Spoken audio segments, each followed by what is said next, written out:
मित्रांनो, एखाद्या वाटपाच्या शेताच्या असेल, घराच्या असेल किंवा नकाशा असेल, अशा बाबतीत जर कोर्ट कमिशन नेमलेलं असेल आणि अशा कोर्ट कमिशनरनं एखादा नकाशा, घराची किंमत किंवा जागेची किंमत काही गृहीत धरून जर केलेली असेल, तर असा कोर्ट कमिशनचा अहवाल हा रद्द होऊ शकतो. कारण त्यानं जे कोर्ट कमिशननं काही जागा धरलेली असेल, ती जर गृहीत धरून, जर स्थान गृहीत धरून जर धरलेले असेल, तर असा अहवाल कोर्टामध्ये दाखल केल्यानंतर सदरचा अहवाल हा रद्द होऊ शकतो.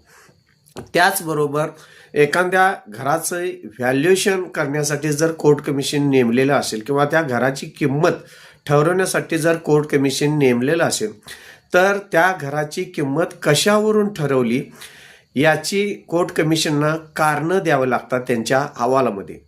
जर कारण नाही दिलं आणि योग्य कारण नसेल, तर सदरचा अहवाल सुद्धा रद्द ठरवण्यात येत असतो. धन्यवाद मित्र.